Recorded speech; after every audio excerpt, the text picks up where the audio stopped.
الحمد لله رب العالمين. أشهد أن لا إله إلا الله وحده لا شريك له، وأشهد أن سيدنا ومولانا محمدًا عبده ورسوله، صلى الله تبارك وتعالى عليه وعلى آله وأصحابه وذرياته أجمعين. أما بعد، فعن عبد الرحمن بن أبي قراد رضي الله تعالى عنه قال: توضأ رسول الله صلى الله تعالى عليه وسلم ذات يوم، فجعل أصحابه يتمسحون بوضوئه، فقال رسول الله صلى الله تعالى عليه وسلم: ما يحملكم على هذا؟ قالوا: حب الله ورسوله صلى الله عليه وسلم. فقال رسول الله صلى الله تعالى عليه وسلم: من سره أن يحب الله ورسوله أو يحبه الله ورسوله فليصدق في حديثه إذا حدث، وليؤد أمانته إذا اؤتمن، وليحسن جوار من جاور، أو كما قال عليه الصلاة والسلام. محترم بھائیوں اور بزرگوں، اس روایت میں ایک واقعے کی منظر کشی کی گئی ہے، اور واقعہ یہ ہے کہ سرور عالم صلی اللہ تعالی علیہ وسلم ایک مرتبہ وضو فرما رہے تھے، تو جب آپ وضو فرماتے تھے تو صحابہ کرام رضی اللہ تعالی عنہم یہ کوشش کرتے تھے کہ آپ کے مبارک اور مقدس بدن سے جو پانی لگ کر گرے وہ زمین پر گرنے کے بجائے کسی نہ کسی صحابی کے ہاتھ پر لگے، اور وہ صحابی اس بابرکت پانی کو اپنے چہرے پر، سینے پر، بدن پر مل کر اپنے کو خوش نصیب سمجھے، اور اگر کسی کو وہ پانی براہ راست نہ ملے تو وہ دوسرے ساتھی کے تر ہاتھ ہی کو اپنے ساتھ لگا کر برکت سمیٹے۔ تو یہ منظر بڑا عجیب ہوتا تھا، جو عام طور پر دکھائی نہیں دیتا، کیونکہ عام تو معاملہ لوگوں کا یہ ہے کہ اگر ہاتھ منہ دھوتے ہوئے قریبی شخص پر چھینٹے بھی پڑ جائیں تو لڑائی کی نوبت آ جاتی، اور اگر کوئی اپنے منہ کا پانی کلی کر دے کسی پہ تو بس خیر ہی نہیں، ہنگامہ کھڑا ہو جائے۔ اور وہاں اس پر دوڑ لگی رہتی تھی کہ کس کے ہاتھ میں یہ پانی آئے، کس کے ہاتھ میں یہ تری نصیب ہو۔ تو یہ منظر وہاں نظروں کے سامنے تھا۔ تو اگر کسی دوسرے انسان کے ساتھ لوگ ایسی عقیدت کا اظہار کرنے لگیں تو وہ تو پھولا نہیں سمائے گا، اپنے کو پتہ نہیں کیا سمجھے گا کہ لوگ میرے اتنے بڑے عقیدت مند ہیں کہ پانی بھی بدن پہ لگانا سعادت سمجھ رہے ہیں۔ لیکن اللہ تبارک و تعالی نے سرور عالم صلی اللہ تعالی علیہ وسلم کو معلم بنا کر بھیجا تھا، تربیت کرنے والا بنا کر کے بھیجا تھا، صحیح راستہ دکھلانے والا بنا کر کے بھیجا تھا۔ محض جذبات اور خواہشات پر امت کو آپ چلانا نہیں چاہتے تھے کہ بھئی جو جی میں آئے کرتے رہو، بلکہ صحیح رخ دینا چاہتے تھے کہ اگر عقیدت بھی ہے تو وہ حقیقی عقیدت ہونی چاہیے، محض دکھاوا نہیں ہونا چاہیے۔ چنانچہ پیغمبر علیہ السلام نے ان صحابہ سے جو پانی لے رہے تھے سوال کیا، ما یحملکم علی ھذا، کس چیز نے تمہیں اس پر آمادہ کیا کہ تم میرا پانی لے رہے ہو، عقیدت ظاہر کر رہے ہو، کیا تمہارا جذبہ ہے، محرک کیا ہے تمہارا؟ تو سبھی صحابہ نے عرض کیا کہ حب اللہ و رسولہ، کہ اور کچھ نہیں ہے، اللہ کی اور اس کے رسول کی محبت ہمارے دل میں ہے، اس کا اظہار ہو رہا ہے کہ ہم یہ نہیں چاہتے کہ ہماری آنکھوں کے سامنے زمین آپ کے پانی کو جذب کرے، ہم تو اپنے ہاتھوں پہ لینا چاہتے ہیں، چہرے پہ ملنا چاہتے ہیں۔ جو ہمارے دل میں آپ کی محبت ہے، اللہ کی محبت ہے، یہ اس عمل کا محرک ہے۔ بہت صحیح بات کہی صحابہ نے، بلا شبہ وہ محبت کرنے والے تھے، ان کی محبت میں کیا شک ہو سکتا ہے؟ انہوں نے تو سب کچھ نچھاور کر دیا پیغمبر علیہ السلام کے قدموں میں۔ ان سے بڑا عاشق رسول اور کون ہو سکتا ہے؟ تو پیغمبر علیہ السلام ان کا جواب سن کے یہ کہہ سکتے تھے کہ ہاں بہت اچھا کرتے رہو، یہ کہہ سکتے تھے آپ۔ لیکن اگر صرف اسی حد تک بات ہوتی تو مقصد پورا نہیں ہو سکتا، کیونکہ امت یہ سمجھتی کہ بھئی سب سے بڑی عبادت اور زندگی کا مقصد یہی ہے کہ بس پانی لیتے رہو، سینے پہ لگاتے رہو، چہرے پہ ملتے رہو، اگلے مرحلوں سے آدمی پہلو تہی کر لیتا۔ حالانکہ یہ بات ذریعے کے درجے میں تو ہو سکتی ہے، وسیلے کے درجے میں تو ہو سکتی ہے، لیکن مقصد کے درجے میں نہیں۔ مقصد ہے زندگی کو سدھارنا،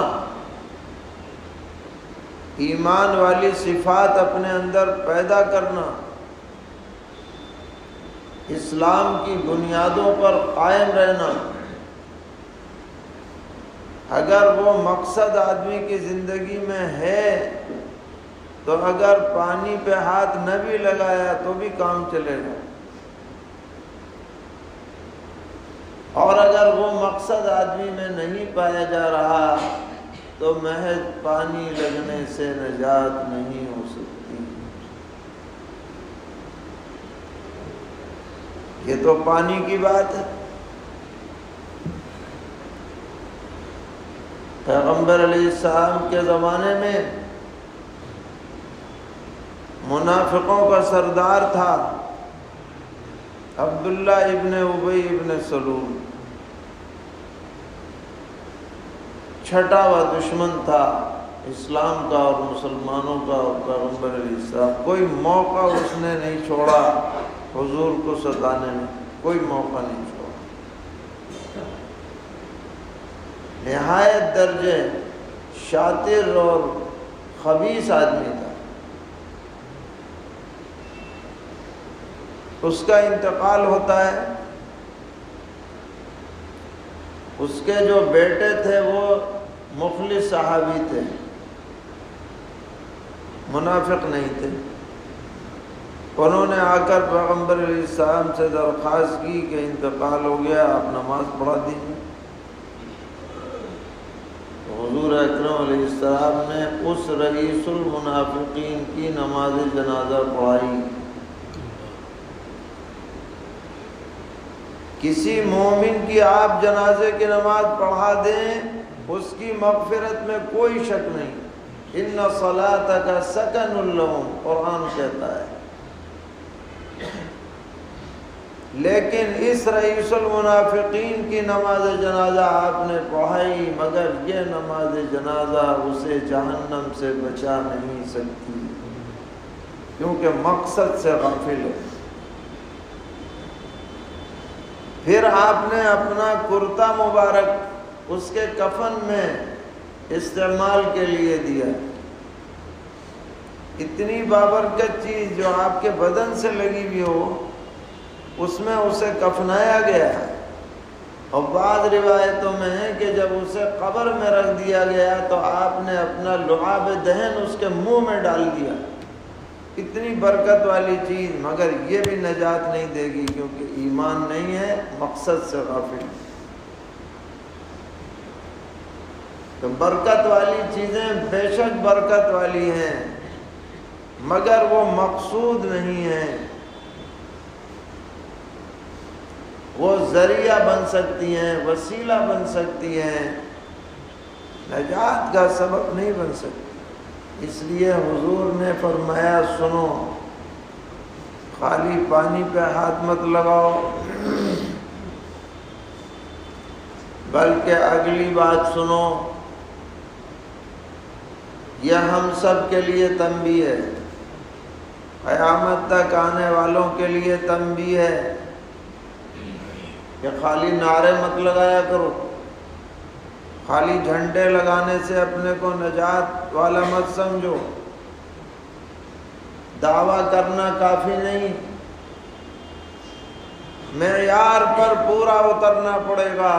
حضور فرما رہے ہیں من سرہ ان یحب اللہ ورسولہ او یحبہ اللہ ورسولہ، جسے یہ بات اچھی لگے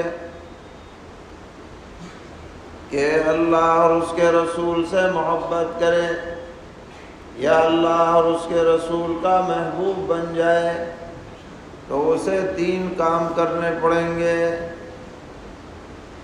پانی کافی نہیں، 3 کام کرو۔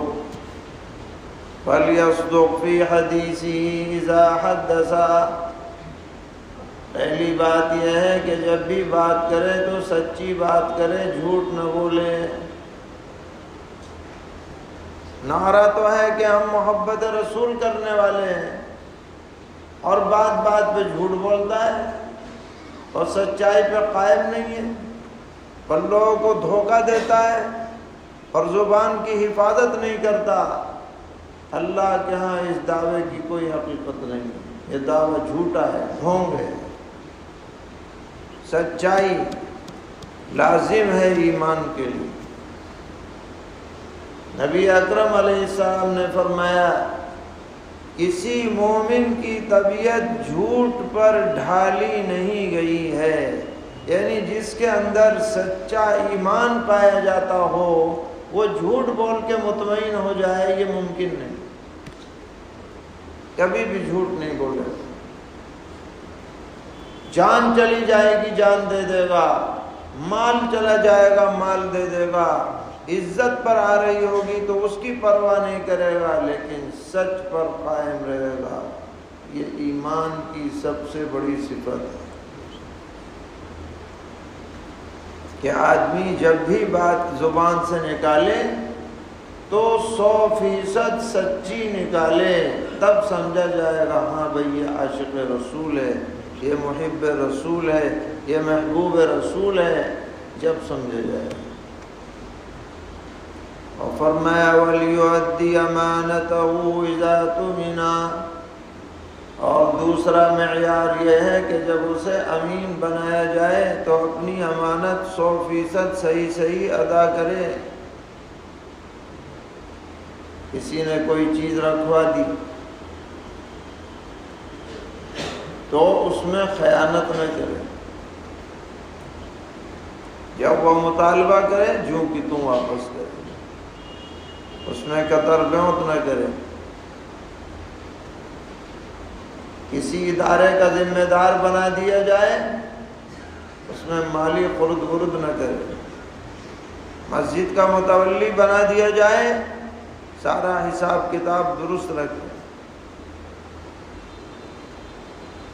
اور کسی معاملے کا ذمہ دار بنا دیا جائے کوئی خیانت نہ کرے، 100% امانت کے اوپر قائم رہے۔ یہ ایمان کی اہم ترین صفت ہے۔ فرمایا لا ایمان لمن لا امانت لہ، اس آدمی میں امانت نہ پائی جائے اس کا گویا ایمان ہی نہیں ہے، صفر ہے ایمان اس کا اگر امانت نہیں۔ آج لوگ اسے ہوشیاری سمجھتے ہیں، ہاتھ صاف کر لو پتہ نہ چلے کسی کو، ہم دودھ کے دھلے بھی نظر آتے رہیں اور اندر ہاتھ صاف کرتے رہیں، تو آدمی اپنے جیسے آدمیوں کو تو دھوکہ دے سکتا ہے، لیکن اللہ تعالیٰ جو علیم و خبیر ہے، چھپی اور ڈھکی اور کھلی سب باتوں سے واقف ہے، اسے کوئی دھوکہ نہیں دے سکتا۔